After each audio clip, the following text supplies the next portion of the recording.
The Albanian people, they've been through a lot. They've been conquered so many times, and then they had to go through communism, and they're bouncing back, which is amazing. They have severe resilience, and it's so admirable. Because of everything that they've had to go through, they have these walls that they'll put up, like walls of, fake toughness, and you got to break through those walls and get their trust. But when you do, you find out they're the gooeyest people on the inside. They will love you and stand by you and then feed you, even if they have nothing to give their kids. They'll find something to give you to eat. They'll give you the decorations off their wall if you like them, They're so kind and welcoming. Once you can, get past that outer shell that they've learned to develop with foreigners and outside people. Usually the way it works in Albania is it's like a patriarchy. The man is the man of the house. He says the rules, and what he says goes. And he goes out and works and gets the bread, and the woman stays home and cleans and cooks and raises the kids. Like that's how it works there.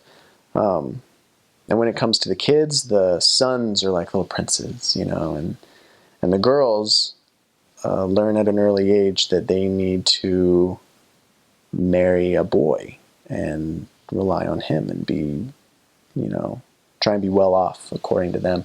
The amount of women in Albania who are, working women and business women and, girls who are very, I guess, women power, kind of thing. They're there, I'm not saying they're not, but they're definitely the minority when it comes to the general culture of it all. When you go into someone's house, you take your shoes off, always. You don't walk around with your shoes on. They'll give you little slippers because they don't want your feet to freeze. They have tile floors. There's no carpet there. And so you go in, you take your shoes off, they'll give you little slippers and you put them on. I wore some bright pink slippers, they'll have little Barbies on them. And it's great. It's a sign of respect for you, from them. And as such, you need to, show respect to the man as well, because that's his position. He's the lord of the house when you're in his home.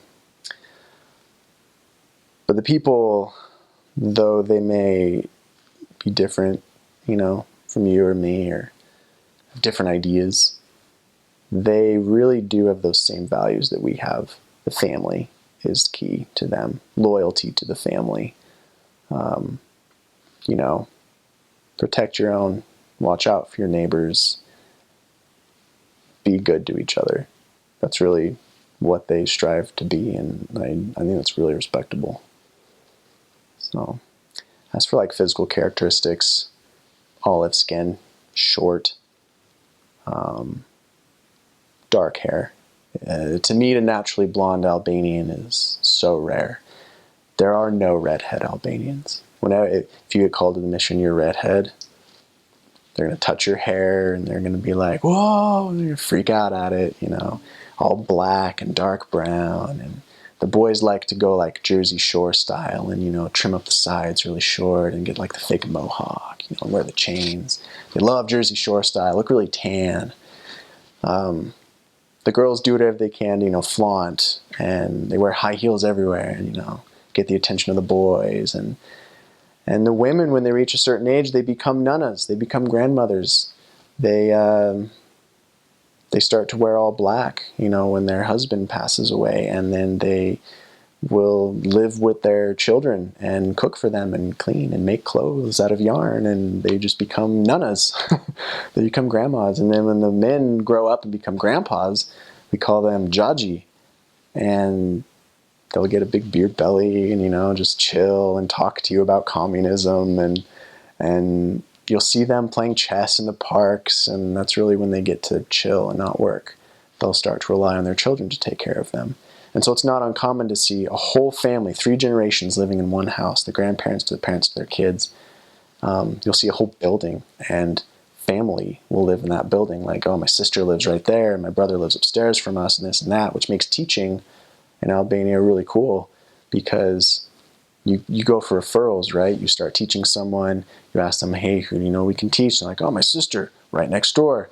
And then you just like go for the whole building. And then, if you do your job right, you look at that building and be like, that building, done, check, everyone members. It's great. It makes missionary work easy if you can get really good at asking for referrals.